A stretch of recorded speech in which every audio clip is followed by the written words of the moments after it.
Hey guys, welcome back to the Buffy and Books series that I've been working on.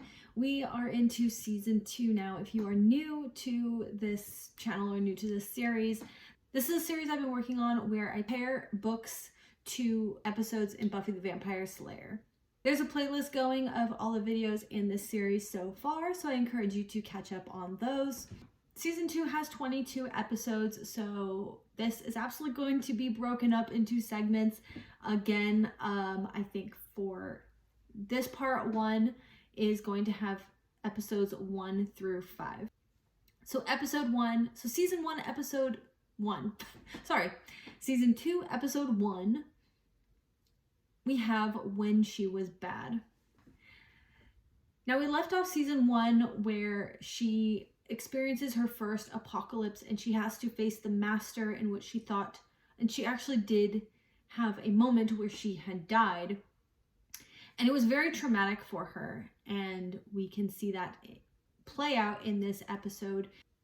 Buffy starts to distance herself from her friends, and she kind of has this persona of being really tough. I mean, we know that she's really tough, but in a much different way. She's very easily agitated by people and is acting like she doesn't need anyone's help, and she's actually kind of bitchy until a moment where her friends are in danger, and she just kind of has this no patience kind of attitude, and she snaps at all of her friends and tells them that they just get in the way and she just can't keep saving them all of the time.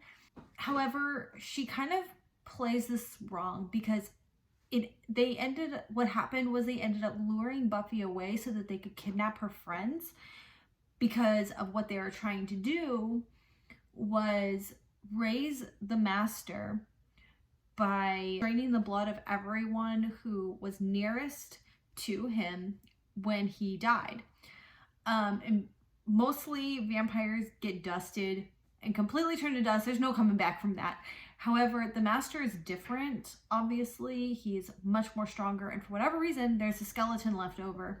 So they tried to take the skeleton and they're trying to resurrect him. Buffy realizes that she had this all played wrong, and as she goes to save her friends, her fear surfaces and we see her completely break down, and she ends up smashing all the master's bones to dust with like a sledgehammer. But Xander has a really funny line towards the end of this, and I have to say this wasn't a favorite episode of mine, but the ending where Xander's one line is actually probably worth the entire episode, because at the end of it all, she talks to Giles and she's really embarrassed about the way she treated her friends, and she walks into the classroom and they just accept her like nothing's happened. Xander, being the amazing friend that he is just like, so what do you guys want to do today?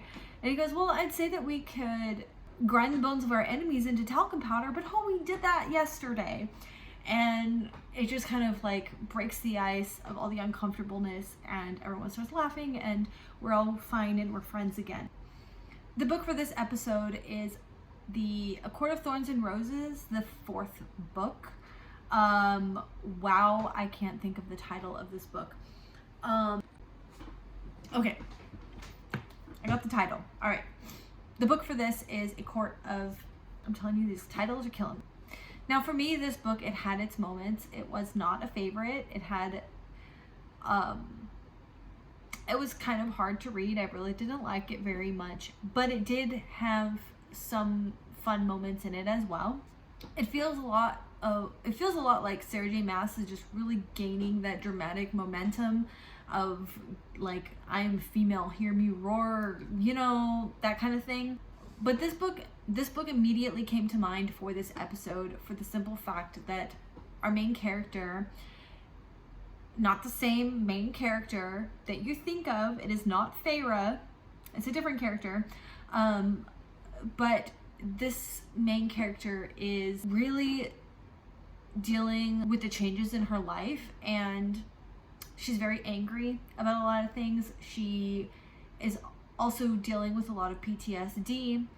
So her method of coping is pushing everyone away, and she kind of goes down this path. So she's pushing everyone away, and she has a lot of very destructive behaviors, which she's using as a coping mechanism for her like PTSD and her anger, really. And like I said, if you take a lot of the excessive drama and the cringy sexual scenes out of it, there's some really good stuff in this book, including a lot of really fun and new magical elements to this book. And really, it ends on a good note. I do hope that Sarah J. Maas plans to write more on this series, just to see what our main character does next and see how she can hopefully grow from this experience. And also another character that's kind of mentioned, she needs a story, so like I gotta know. But really but again, this book is really perfect for this episode. Episode number 2 is Some Assembly Required, and this one's gonna be kind of a fun one. So the whole premise of this episode is that there are these characters, they're brothers. One of them, the oldest brother, ended up being killed in a horrible car accident, and it just so happens that he also used to date Cordelia. Well, the younger brother just cannot cope, and he's very intelligent, he's really into science, so he starts to make him a girlfriend. He brought his brother back to life, and he reanimates him Frankenstein style, and he's very lonely, so he tries to make him a girlfriend who's also going to be reanimation, because no regular human girl is going to want to be with a reanimated man. So the obvious choice for this episode is Frankenstein by Mary Shelley. I don't think I need to go into great lengths on this episode or this book choice.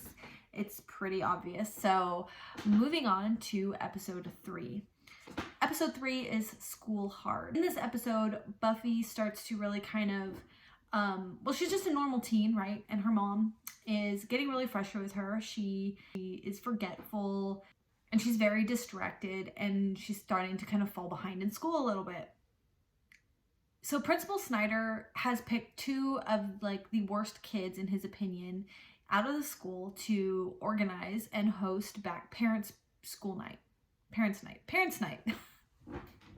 So this increases the amount of pressure that Buffy is under to please her mom, do well in school, and also save Sunnydale. This is where we meet Spike, another very iconic character who has a long history and also will have a long future in this season, in this TV show.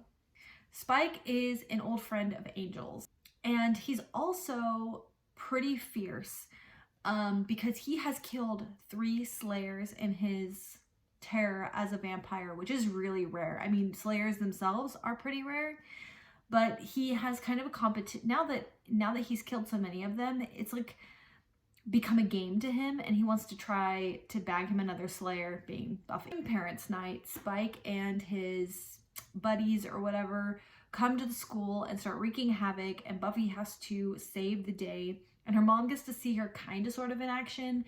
Of course, they are under the illusion that these are just bad kids under PCP or whatever, instead of vampires, of course.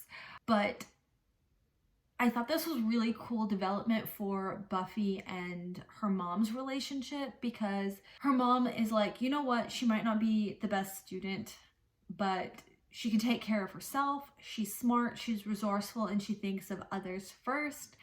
And she winds up not being, she winds up being so incredibly proud of her daughter, and also seeing the kind of man that Snyder is, and he is not a very good principal and does kind of pick on Buffy, but it doesn't necessarily make her completely off the hook for some of her other downfalls, which I think is really interesting and great mothering skills, And I really like this part where Joyce tells Snyder off because he thinks that the kids are dumb and stuff like that. The book for this is going to be Rebel Belle by Rachel Hawkins.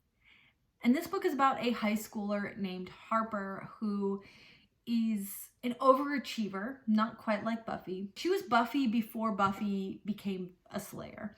She wants to go to the best college. She's a cheerleader. She tries to do all the extracurriculars until her calling comes in the way. She becomes a paladin.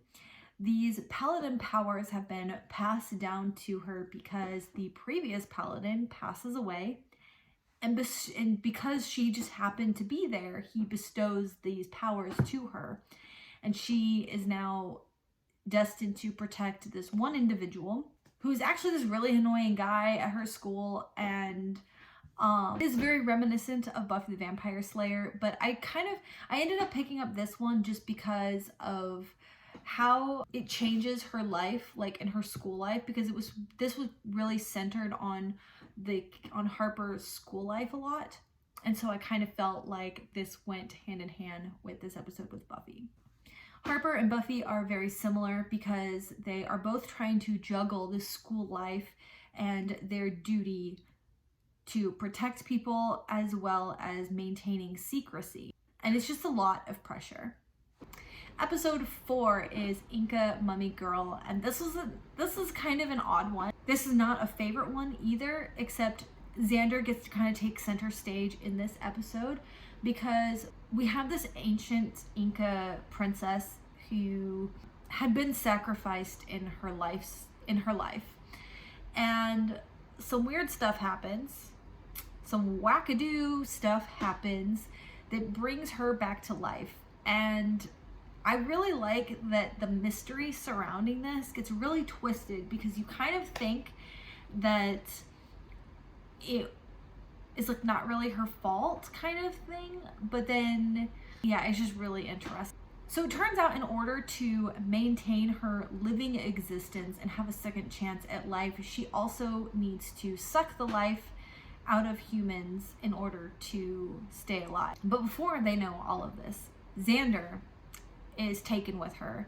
Oh, she's here under the premise that she is a foreign exchange student.